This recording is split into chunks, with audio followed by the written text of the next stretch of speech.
As I was reeling up, he cranked it, y'all. Ooh, there's one. Oh man, we got big. There he is. Came back for it. What's going on, guys? Welcome back to the channel. So today we are over at Roosevelt Lake. I had to come back and try to get redemption. I came out last week and Jesse from Fatback Bay tonight did not catch much. We caught one fish all day long, so I had to come out, get that redemption, and shoot, really nice, calm, beautiful day. Nobody's here, one other boat on the water. So without further ado, let's get out there and let's go get them.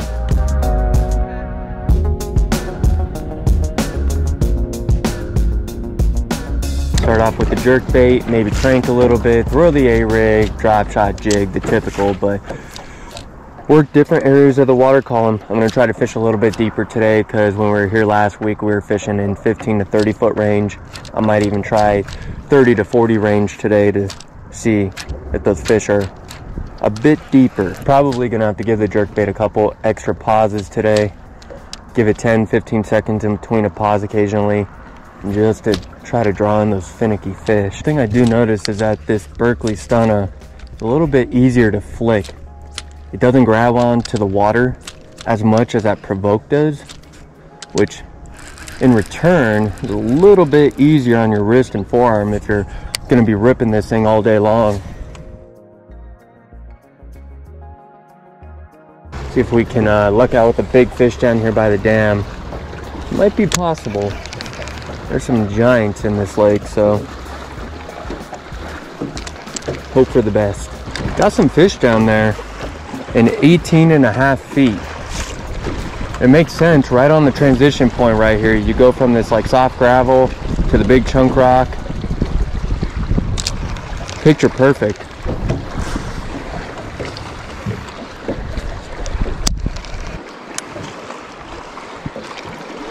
There's one, got him, just dragging it super slow. Thumped the living heck out of it, y'all. Absolutely knocked it. Freaking gnarly. Little largy.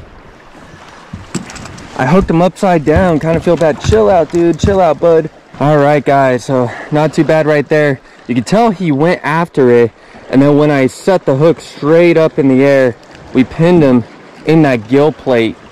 Not a bad little fish right there, pretty freaking wicked.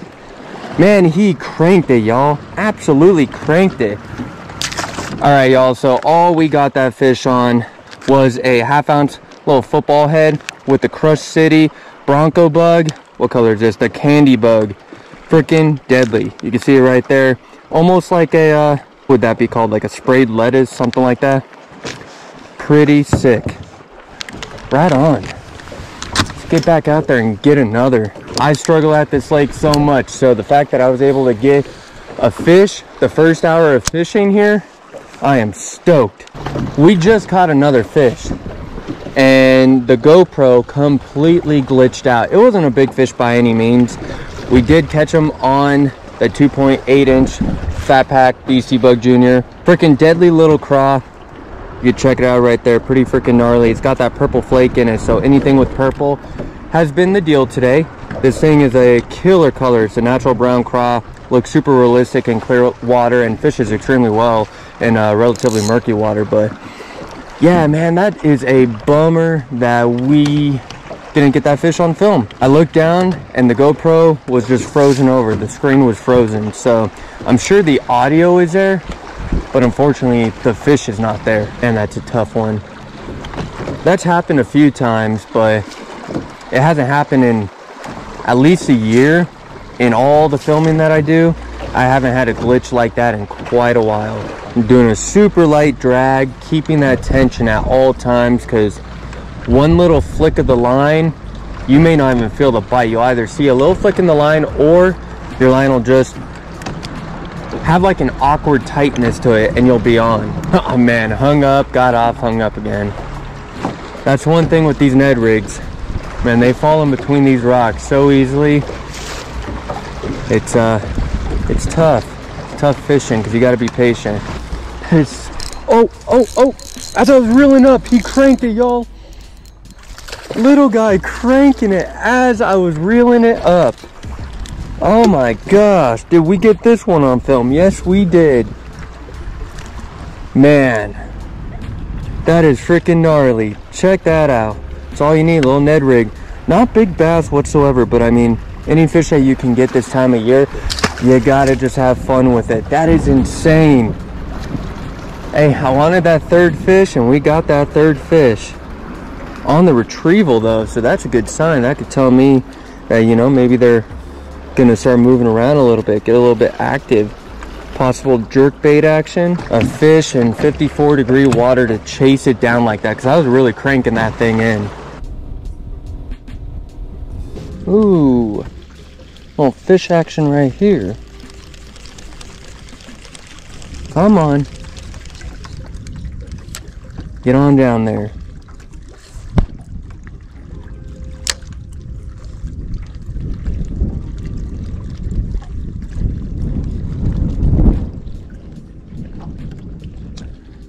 Ooh, there's one. Oh man, we got big.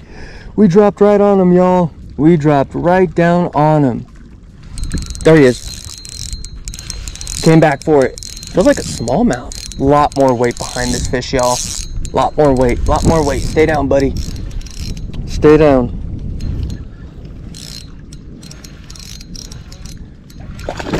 Nah, just a nice largie. We dropped right down on him. A little school of them down there. Beautiful fish right there. Gorging. Gorging on bait fish. Frickin' little frickin' butterball right there. Check that out. Bait fish, crawdads, everything. He nicked it right away. That is absolutely frickin' incredible. Any tension loss, this bugger comes right off. That is sick. All right, guys, so we just dropped down on a little school of bass, and this dude, the second that BC Bug Jr. by Fat Pack Baits fell down there, he absolutely freaking cranked it. Thought I missed him at first, but then once it dropped back down, I felt that tick again, and he just came up and scarfed it. Freaking gnarly fish. I mean, little butterball of a thing. Absolute ball to reel in. Dude had a little fight to him, I'll tell you what. But let's get him back in. Awesome fish, awesome fish. No, it's not the most exciting way to fish, guys, but you know, whatever's working for you personally, you gotta just roll with it. And this has been working for us, so I'm gonna stick with the Ned rig. To me, it's better than a drop shot, at least, because it's almost like, in a way, fishing a small jig. The goal is to try not to throw a drop shot today. That is always the goal, but you know, typically every angler in Arizona, I feel like, picks up their drop shot once.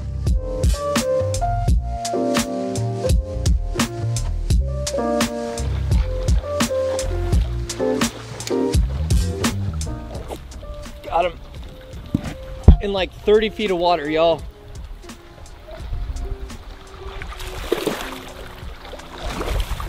On the Bronco bug again. Look at that, better quality fish. That is what I am talking about. Boom. All right, y'all, little bit better quality fish on that that purple color Bronco bug down at Copper State Marine and Tackle. Freaking wicked. What an awesome fish right there. Freaking just chowing down. That was sick. That was so sick. What are we in? That was probably in about 31 feet of water that this dude just chowed down. But he's down there eating shad because he's got freaking teeth on him. Let's get him back in. That was sick. Gotta love it when they go back that aggressive, man. I felt that dook, and just, I was like, screw it, I'm swinging, because I can't afford to miss another opportunity at getting a fish on film. And lucked out because we got that on the big camera, so pretty cool. All in all, let's get out there and try to get one more along this stretch. Just working that thing all the way from 5 feet of water, work it all the way down into 30, cover every portion of the water column, and hope that you run this thing by a bass and it's hungry. I'll tell you what though, how they hit this thing is insane, because it's a pretty big profile bait, so they have to hit it pretty hard. And I'm actually surprised that they're hitting it so aggressively, considering that the water is just 55 degrees. I mean, it'll probably get a little bit colder, but that's pretty cold water, and typically when it gets that cold, they just kind of stop moving and they don't hit with that like punch anymore. But I'll tell you what, this bronco bug is making him hit with that punch, and I'm loving it. Alright guys, so not a great day of fishing, but it was good for me. Typically when I come out to Roosevelt Lake, I absolutely struggle. I suck unless I'm coming out with a guide or a buddy or something like that. But today for me, it was okay. I was content with it. We were out for probably about 5 hours and we essentially caught a fish every hour, had some activity go on, had some exciting moments where you drop straight down and you hook up right away. I had some big bites on that bronco bug by Rapala, so a lot of really cool things happened today. And today was kind of a learning day. I started kind of figuring things out here and there, which is good because I got to figure this lake out ASAP, because I want to be one of my favorite go-to lakes because there are massive bass in here. There's a lot of bass, there's crappies, yellow bass. I mean, it is unlimited with your fishing options at this lake. So hope you guys enjoyed it. A little bit lackluster here and there, but all in all, it was a fun trip. So we'll see you guys next time on Southwest Fishing.